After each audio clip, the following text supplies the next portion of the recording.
Hello बच्चों, let's read the question.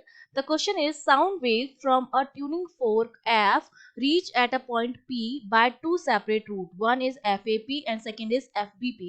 When FBP is greater than FAP by 12 centimeter, there is a silence at P. उस time P पर क्या होता है? Silence होता है. तो इसका मतलब वहां पे इंटेंसिटी क्या रही होगी? मिनिमम रही होगी. If the difference is 24 centimetre, the sound becomes maximum. और जब 24 सेंटीमीटर का फेज डिफरेंस होता है तब साउंड जो होता है मैक्सिमम होता है, मतलब उस टाइम मैक्सिमम इंटेंसिटी रही होगी at P. But at 36 centimetre there is silence again. और जब 36 सेंटीमीटर हो जाता है दोनों के बीच में पार्ट डिफरेंस, तो फिर से वहां पर साइलेंस आ जाता है, मतलब मिनिमम इंटेंसिटी हो जाती है, एंड सो ऑन.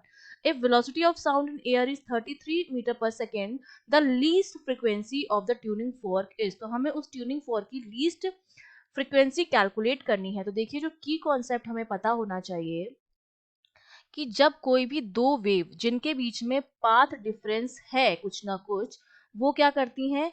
इंटरफेरेंस करती हैं. अब ये जो इंटरफेरेंस होता है वो दो तरह का होता है, ठीक है. या तो वो कंस्ट्रक्टिव होगा या वो क्या होगा? डिस्ट्रक्टिव होगा. ठीक है. कंस्ट्रक्टिव पर क्या होता है? डिस्ट्रक्टिव.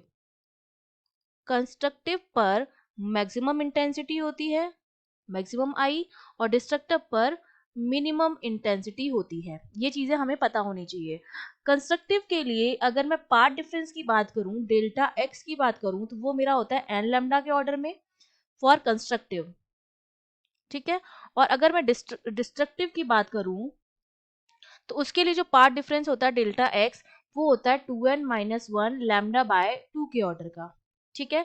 तो अगर मैं सक्सेसिव कंस्ट्रक्टिव और डिस्ट्रक्टिव हो रहा है इंटरफेरेंस, मतलब पहला कंस्ट्रक्टिव है फिर डिस्ट्रक्टिव है, या उल्टा हो सकता है पहला डिस्ट्रक्टिव उसके तुरंत बाद कंस्ट्रक्टिव हो रहा है. अगर सक्सेसिव कंस्ट्रक्टिव और डिस्ट्रक्टिव इंटरफेरेंस हो रहा है, तो उनके बीच का जो पार्ट डिफरेंस आता है वो लैम्डा बाय 2 के बराबर आएगा. वो आप यहाँ से देख भी सकते हैं. अगर n की वैल्यू मैं यहाँ पर 1 रख दूं और यहाँ भी 1 रख दूं, तो ये मेरा आएगा लैम्डा फॉर कंस्ट्रक्टिव, और डिस्ट्रक्टिव के लिए कितना आएगा? लैम्डा बाय 2 आएगा.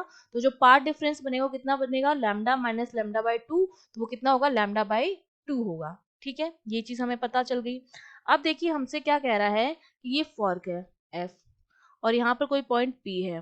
तो एक तो वेव जो हमें जा रही है वो इस तरह से जा रही है इस पर, ठीक है. ये वाला ये पॉइंट हमने ए मान लिया है, और दूसरी वेव हमने सपोज मान लिया इस तरह से जा रही होगी. ठीक है. तो एक तो पाथ एफ ए पी हो गया और एक पाथ एफ बी पी हो गया. हमसे पार्ट डिफरेंस हमको दिया जा रहा है कि पहले जो पार्ट डिफरेंस है वो 12 सेंटीमीटर है. तब साइलेंस थी, मतलब मिनिमम इंटेंसिटी होगी. उसके मिनिमम इंटेंसिटी है मतलब क्या हो रहा होगा? डिस्ट्रक्टिव हो रहा होगा. ठीक है. फिर उसके बाद हमने क्या कर दिया है? 24 सेंटीमीटर कर दिया. तब इंटेंसिटी क्या हो गई? मैक्स हो गई. मतलब फिर क्या बन गया मेरा? कंस्ट्रक्टिव बन गया. उसके बाद जब हमने वापस से 36 कर दिया सेंटीमीटर, तो वापस इंटेंसिटी क्या हो गई? मिनिमम हो गई. मतलब वापस से क्या हो गया? डिस्ट्रक्टिव हो गया. और ये प्रोसेस जो है सो ऑन चलता जा रहा है. तो इसका मतलब पहला इंटरफेरेंस डिस्ट्रक्टिव हो रहा है, फिर कंस्ट्रक्टिव हो रहा है, फिर डिस्ट्रक्टिव हो रहा है, फिर कंस्ट्रक्टिव हो रहा है. और जो गैप है पार्ट डिफरेंस में वो देखिए, 24 माइनस 12 कितना है? 12. 36 माइनस 24 कितना होगा? 12. तो मतलब डिफरेंस जो है वो कितने का है? 12 सेंटीमीटर का है दो सक्सेसिव कंस्ट्रक्टिव और डिस्ट्रक्टिव के बीच में. तो मैं लिख सकती हूँ कि delta x2 minus delta x1, जो कि मेरा होगा 24 माइनस 12 इक्वल्स टू 12 सेंटीमीटर, वो मेरा किसके बराबर होगा? लैम्डा बाय 2 के बराबर होगा, क्योंकि एक डिस्ट्रक्टिव है और दूसरा कंस्ट्रक्टिव है, और दो सक्सेसिव डिस्ट्रक्टिव और कंस्ट्रक्टिव के बीच में पार्ट डिफरेंस लैम्डा बाय 2 होता है. तो यहाँ से लैम्डा की वैल्यू हम कैलकुलेट कर लेंगे, वो कितनी आ जाएगी? 24 सेंटीमीटर, या मैं लिख सकती हूँ 0.24 मीटर. ये हमने लैम्डा निकाल लिया है. अब हमें क्या निकालनी है? फ्रीक्वेंसी निकालनी है. तो फ्रीक्वेंसी निकालना देखिए बहुत सिंपल है. हमें क्या करना है? फॉर्मूला लेना है. हम जानते हैं कि जो फ्रीक्वेंसी होती है वो v अपॉन लैम्डा के बराबर होती है. तो v हमें कितना दे रखा है? 330 मीटर पर सेकेंड. लैम्डा हमने कितना निकाला? 0.24 मीटर. तो जो फ्रीक्वेंसी आ जाएगी हमारे पास वो कितनी आ जाएगी? 1375 हर्ट्ज.